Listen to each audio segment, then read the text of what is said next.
तो अगर आप 25 साल की आसान अक़सात के ऊपर अलाइड बैंक से घर हासिल करना चाहते हैं, तो आज की इस वीडियो में आपको बताने वाला हूं कि आप अलाइड बैंक से 25 साल की आसान अक़सात के ऊपर घर किस तरह से ले सकते हैं, इसकी क्या-क्या शराइत हैं, कौन-कौन से लोग अहल होंगे, तरीका क्या क्या है, किस तरह से आप अप्लाई कर सकते हैं, सारी की सारी डिटेल जो है वो इस वीडियो में तफसील से होने वाली है। वीडियो को पूरा देखिएगा ताकि आपको सारी चीज़ें क्लियर समझ आ जाएँ। तो चलते हैं हम कंप्यूटर की स्क्रीन पे।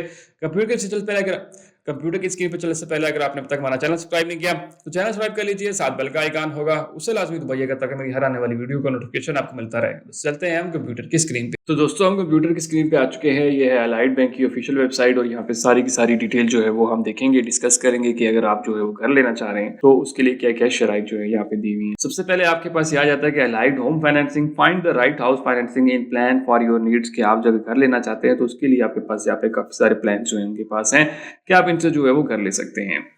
फाइनेंसिंग ऑप्शन के ऊपर आए तो आप इसमें क्या क्या कर सकते हैं। तो आप सबसे पहले तो घर भी इसमें खरीद सकते हैं, आपने कोई अपार्टमेंट वगैरह लेना है तो वो भी ले सकते हैं, उसकी परचेज भी कर सकते हैं।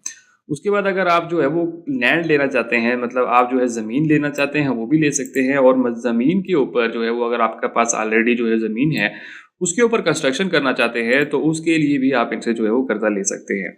और इसी तरह जो है कंस्ट्रक्शन ऑफ हाउस, के अगर आपके पास एक ज़मीन है और आप उसके ऊपर जो है घर बनाना चाहते हैं तो देन वो वाली फैसिलिटी भी इनके पास जो है वो अवेलेबल है।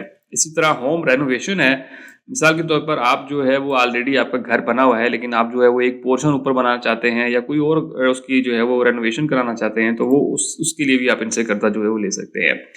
Purchase of housing unit in under construction, आप जो है वो मल्टी स्टोरी हाउसिंग प्रोजेक्ट्स जैसे कोई कंस्ट्रक्शन अंडर कंस्ट्रक्शन जो होते हैं प्रोजेक्ट्स घर होते हैं, आप वो भी ले सकते हैं। तो मतलब कहने का मकसद है कि आप किसी तरह से भी कोई भी चीज़ जो है वो इनसे ले सकते हैं। और सबसे आखिर में इनके पास एक और फैसिलिटी भी अवेलेबल है कि आप जो है लोन ट्रांसफ़र फैसिलिटी भी कर सकते हैं।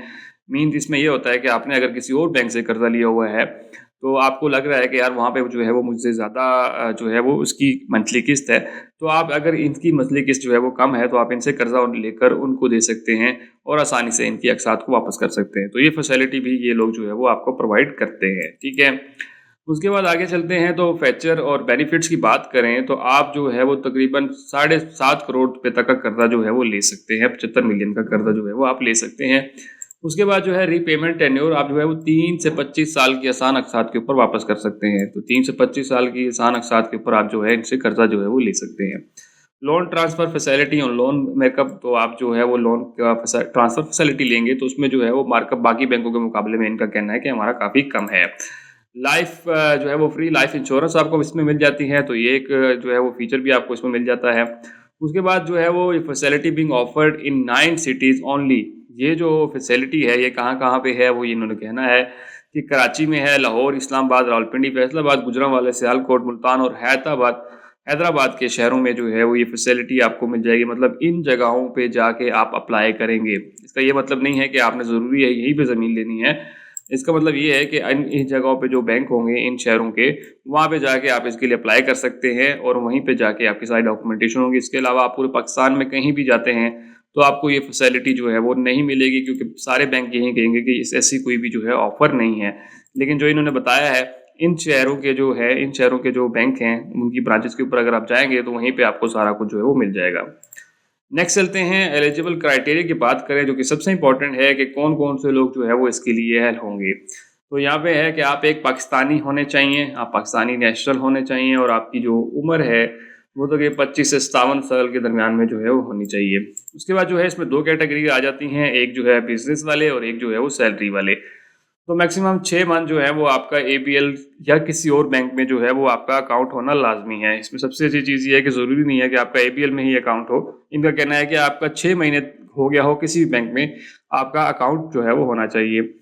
मिनिमम लेंथ ऑफ एम्प्लॉयमेंट, आपको जो है कम से कम 3 साल का अरसा जो है वो हो जाना चाहिए जॉब करते हुए। और आपकी जो है सैलरी होनी चाहिए कम से कम 50,000 रुपये। अगर आपकी सैलरी है तो देन आप इनसे जो है वो कर्जा ले सकते हैं।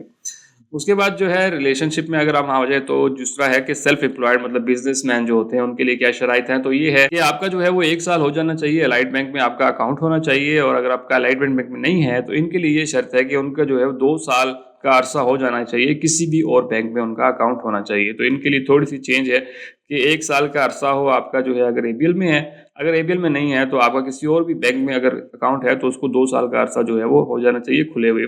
उसके बाद जो है कितना अरसा जो है वो आपको बिज़नेस करते हुए हो जाना चाहिए, तो उसके लिए इनकी भी डिफरेंट डिमांड है कि अगर आपको जो है आपका बैंक एबीएल में है तो आपको 2 साल का अरसा हो जाना चाहिए कारोबार करते हुए, लेकिन अगर आपका किसी और बैंक में अकाउंट है तो देन आपको 3 साल का अरसा जो है वो हो जाना चाहिए कारोबार करते हुए।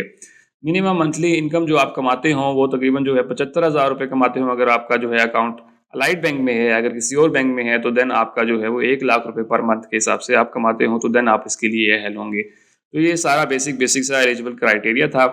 उसके बाद डॉक्यूमेंट्स की बात करें तो डॉक्यूमेंट्स यहाँ पे आपको सिंपल से चाहिए होते हैं। इतना डॉक्यूमेंट जो है वो आपको नहीं चाहिए होते, जिसमें सबसे पहले लास्ट 6 मंथ की जो है वो आपको बैंक स्टेटमेंट जो है वो चाहिए होगी, चाहे आप जो है वो जॉब कर रहे हैं या कारोबार कर रहे हैं। उसके बाद जो है कॉपी ऑफ सीएनआईसी चाहिए होगी आपको, जो है शादी कार्ड की कॉपी चाहिए होगी, प्रूफ ऑफ इनकम चाहिए होगा, मतलब अगर आप जो है सैलरी पर्सन है तो आपको अपने ऑफिस से जो है सैलरी स्लिप वगैरह लेनी पड़ेगी, और अगर आप कारोबार करते हैं तो आपका एनटीएन या टैक्स रिटर्न से ही अंदाजा जो है वो लगाया जाता है।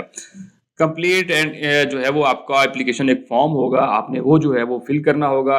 वो आपको कहाँ से मिलेगा? जब आप बैंक जाएंगे तो वहीं से आपको वो फॉर्म मिल जाएगा। वो फॉर्म आपने फिल करना है और उसके साथ डॉक्यूमेंट्स लगा के आपने जमा करवाना होता है। एडिशनल डॉक्यूमेंट्स जो है वो आपसे डिमांड किए जा सकते हैं, और इसमें जो है एडिशनल डॉक्यूमेंट्स आपको बहुत सारे चाहिए भी होते हैं, और डिपेंड करता है कि कौन कौन से डॉक्यूमेंट जो है बैंक आपको कहता है। तो इसमें कोई डॉक्यूमेंट्स का मसला नहीं है, आप सिंपल से ये अरेंज कर सकते हैं और आसानी से आप जो है बैंक को जमा करा सकते हैं। उसके बाद सबसे आगे चीज़ लास्ट में आ जाती है जो कि इंपॉर्टेंट भी है, वो है प्राइसिंग, कि ये प्राइसिंग जो है वो आप जो भी इनसे कर्जा लेंगे उसके ऊपर आपको कितनी प्राइसिंग जो है वो ये दे रहे होते हैं।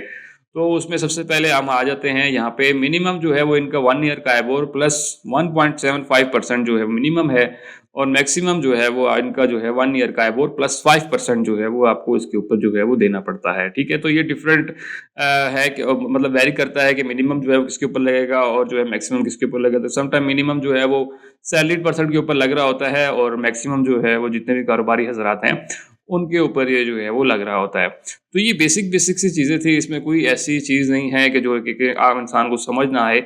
अगर आप जो है वो इनसे घर लेना चाहते हैं तो ये बेसिक सी चीज़ें थी, अगर आपको ये समझ आ गई हैं तो आप आसानी से जो है वो इनसे अपना घर ले सकते हैं 25 साल की आसान अक़सात के ऊपर। और दूसरी चीज़ कि आप किस तरह से अप्लाई कर सकते हैं, तो सिंपल यही है कि आप जो है वो लाइट बैंक की किसी भी ब्रांच, बल्कि किसी भी ब्रांच नहीं जाना आपने। इन्होंने जो यहाँ पे बताया हुआ है कि कराची, लाहौर, इस्लामाबाद, रावलपिंडी, फैसलाबाद, गुजरांवाला, सियालकोट, मुल्तान और हैदराबाद की जो शहर है आपने उनकी ब्रांचेस के ऊपर विजिट करना है। ठीक है, वहाँ पे विजिट करने के बाद आपने जो है वहाँ पे उनको बताना है कि मैंने घर लेना है। वहाँ पे सारा फॉर्म आपके से जो है वो साइन होगा, फिल होगा, डॉक्यूमेंट जमा होंगे, वो सारी चीज़ें होने के बाद जो है वो आपकी एप्लीकेशन जो है वो सबमिट हो जाएगी, और विद इन 2 to 3 वीक जो है वो बैंक आपको खुद ही बता देता है कि आप जो है वो कर्जा आपका मंजूर हो गया है या नहीं।